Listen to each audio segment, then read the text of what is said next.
వర్తమానము వినుమా ప్రియ నేస్తమా, విని నీవు ప్రభుని విశ్వసించుమా. వినుమా ప్రియ నేస్తమా, విని నీవు ప్రభుని విశ్వసించుమా. Praise the lord. దేవునికి స్తోత్రం.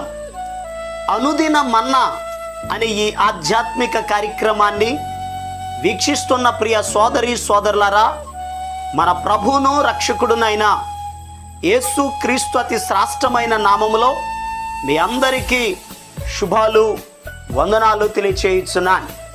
ప్రభునందు ప్రియ దేవుని యొక్క బిడ్డలారా, ఈ శ్రేష్టమైన సమయంలో దేవుని పరిశుద్ధ గ్రంథంలో నుండి ద్వితీయోపదేశ కాండం 4వ అధ్యాయం 31వ వచనం, నీ దేవుడైన యెహోవా కనికరము గల దేవుడు కనుక నిన్ను చేయి విడువడు, నిన్ను నాశనము చేయడు, తాను నీ పితరులతో ప్రమాణము చేసిన నిబంధనను మరచిపోడు.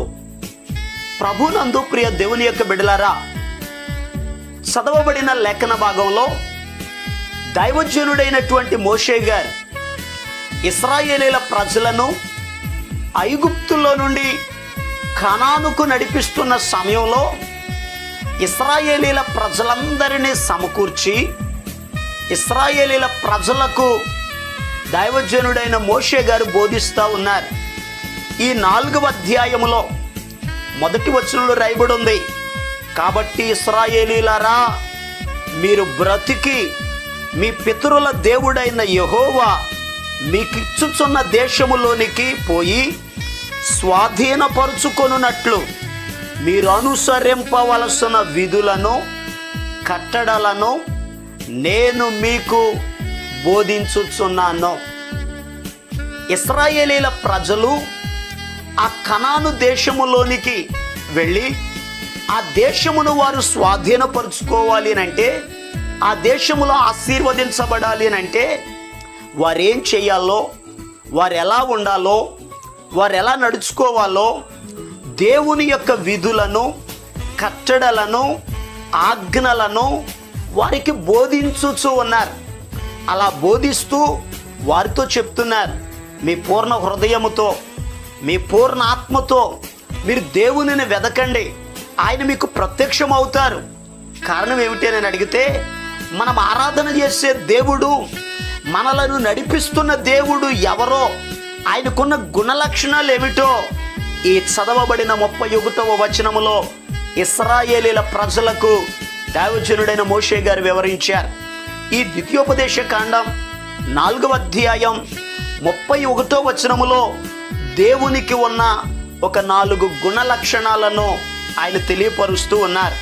ఆ 4 మాటలు ఏమిటి అని అడిగితే, నెంబర్ 1, మొట్టమొదటిగా నీ దేవుడైన యెహోవా కనికరము కలిగిన దేవుడు. రెండవ మాట, ఆయన చేయి విడువని దేవుడు. మూడవ మాట, ఆయన నాశనము చేయని దేవుడు. నాలుగవ మాట, ఆయన చేసిన ప్రమాణమును నిబంధనను మరచిపోని దేవుడు. ప్రియ దేవుని బిడ్డలారా, ఆనాడు దైవజనుడైన మోషే గారు ఇశ్రాయేలీల ప్రజలకే కాదు కానీ ఈరోజు మనకు కూడా ఒక చక్కని సందేశాన్ని తెలియపరుస్తున్నారు. మనం నమ్ముకున్న దేవుడు, ఆరాధిస్తున్న దేవుడు, ప్రార్థిస్తున్న దేవుడు ఆయన ఎవరు అని అడిగితే, నెంబర్ 1, మొట్టమొదటిగా ఆయన కనికరము కలిగిన దేవుడు, జాలి కలిగిన దేవుడు, దయగలిగిన దేవుడు. ఎందుకనగా దేవుని వాక్యంలో కూడా రాయబడి ఉంది, ఆ కనికరము కలిగిన దేవుడు తన కనికరమును బట్టే మన జీవితంలో గొప్ప కార్యాలు చేస్తున్నారు. 145వ కీర్తన 9వ చరణంలో చక్కని మాట రాయబడి ఉంది, యెహోవా అందరికీ ఉపకారి, ఆయన కనికరము ఆయన సమస్త కార్యముల మీద ఉన్నవి అని వాక్యం చెప్తుంది. కనికరము కలిగిన దేవుడు గనుకనే మన జీవితంలో గొప్ప కార్యాలు చేస్తున్నారు. ఆయన కనికరమును బట్టియే ఈరోజు మనం మేలు పొందుకుంటున్నాం. యేసుక్రీస్తు ప్రభు ఈ భూలోకంలో సంచరిస్తున్న దినాలలో నాయూను అనే ఒక గ్రామానికి వెళ్ళారు. ఆ గ్రామానికి వెళుతున్న సమయంలో ఆ గ్రామంలో ఒక కుటుంబం ఉంది. భర్త, భార్య, వారికి ఒక కుమారుడు. అయితే భర్త చనిపోయాడు. ఆ భార్య తన ఆశలన్నీ తన కుమారుడి మీద పెట్టుకుంది. వారికి ఇక పిల్లలు లేరు, ఒకే ఒక్క కుమారుడు. ఆ తల్లి ఎంతో ప్రేమతో చూసుకుంటుంది. ఒకరోజు అనుకోకుండా ఆ బిడ్డ కూడా చనిపోయాడు. ఆమెను ఓదార్చడం గ్రామస్తుల వల్ల కాలేదు. అయితే ఆ చనిపోయిన బిడ్డను సమాధి కార్యక్రమానికి తీసుకుని వెళుతూ ఉన్నారు. అలా వెళుతున్న సమయంలో ఆ గ్రామస్తులందరూ కూడా పాడి వెనకాల నడుస్తున్నారు. ఆ తల్లి కూడా ఏడుస్తూ ఆ పాడి వెనకాల నడుస్తూ ఉంది. ఏ ఒక్కరూ ఆమెను ఓదార్చలేకపోతున్నారు. అయితే యేసు ప్రభు వస్తూ ఆ తల్లిని చూచారు. వాక్యంలో రాయబడి ఉంది, ఆమెను చూచి కనికరపడి ఏడవవద్దు అని ఆమెతో చెప్పారు. దేవునికి స్తోత్రం. అలా చెప్పి యేసయ్య ఆ పాడెను ముట్టగానే మోసేవారు నిలబడిపోయారు. చిన్నవాడా, లెమ్మని నీతో చెప్తున్నాను అనగానే ఆ బిడ్డ లేచి కూర్చున్నారు. ఆ బిడ్డను తీసుకుని వెళ్ళి యేసయ్య తల్లికి అప్పగించారు. ప్రియ దేవుని బిడ్డలారా, యేసయ్య అక్కడ చనిపోయిన బిడ్డను ఆయన లేపడానికి కారణం ఆ ఏడుస్తున్న తల్లి. ఓదార్పు నొందనొల్లని ఆ తల్లిని చూచి కనికరపడ్డారు. నిజమే, ఈరోజు మన జీవితంలో అనేక సమస్యలు, అనేక ఆర్థిక ఇబ్బందులు, అనేక బలహీనతలు, ఏడుస్తూ నన్ను ఎవరు చూడడం లేదు, పట్టించుకోవడం లేదని ఒకవేళ నీలో నువ్వే కృంగిపోతున్నావేమో. నిన్ను చూచుచున్న దేవుడు నీ ఎడల కనికరపడి నీ పట్ల దేవుడు తన కార్యాలను జరిగిస్తున్నాడు. ప్రియ దేవుని బిడ్డలారా, మన ప్రభు ఎవరు అని అడిగితే నెంబర్ 1 కనికరము కలిగిన దేవుడు. ఇక రెండవ మాట, ఆయన మన చెయ్యి పట్టుకొని చేయి విడువని దేవుడు. చెయ్యి పట్టుకుని నడిపించే దేవుడు. యెషయా గ్రంథం 41వ అధ్యాయం 13వ వచనంలో రాయబడి ఉంది, నీ దేవుడనైన యెహోవానగు నేను, భయపడకుమో, నేను నీకు సహాయము చేసేదనని చెప్పుచు నీ కుడి చేతిని పట్టుకొనుచున్నాను. ప్రియ దేవుని బిడ్డలారా, ఆయన మన చేయి పట్టుకుని ఆయన మనకు సహాయం చేస్తున్నాడు. కృంగిపోయిన మనలను లేవనెత్తుతున్నాడు, మనలను ఓదార్చుచున్నాడు, మనలను ధైర్యపరుస్తున్నాడు. ఏ మార్గంలో నడిస్తే మనం ఆశీర్వదించబడతామో మన చేయి పట్టుకొని మనలను లేవనెత్తుతున్నాడు. యేసుక్రీస్తు ప్రభు ఒకరోజు శిష్యులను సముద్రం మీద అద్దరికి వెళ్ళాలి, దోణిని తీసుకురమ్మన్నారు. దోణి తీసుకొచ్చారు. వారందరిని ఎక్కించి మీరు నడవండి అని అన్నారు. 4వ జామున యేసయ్య సముద్రం మీద నడవడం ప్రారంభించారు. అప్పటికే సముద్రం గలిబిలిగా ఉంది, వర్షం పడుతూ ఉంది, గాలి వేస్తుంది, అలలు వచ్చి దోణిలో పడుతున్నాయి. ఆ సమయంలో యేసు ప్రభును చూచి పేతురు గారు అంటాడు, ప్రభువా, నువ్వే అయితే నీళ్ల మీద నడిచే అధికారం నాకు కూడా ఇయ్యేనన్నారు. 2 అడుగులు యేసు వైపు చూస్తూ వేశారు. 3వ అడుగు వెనక్కి తిరిగారు. గాలిని చూచి మునిగిపోవడం ప్రారంభించారు.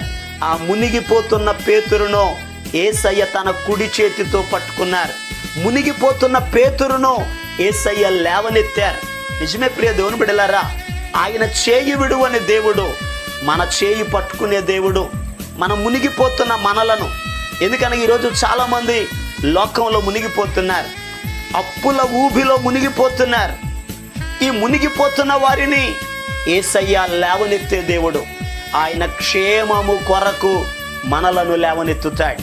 ఇక 3వ మాట, నిన్ను నాశనము చేయడు. ఎందుకనగా మన ప్రభువు నాశనం చేసే దేవుడు కాదు, నశించిన దానిని వెదకి రక్షించే దేవుడు. ఆయన కాపాడే దేవుడు.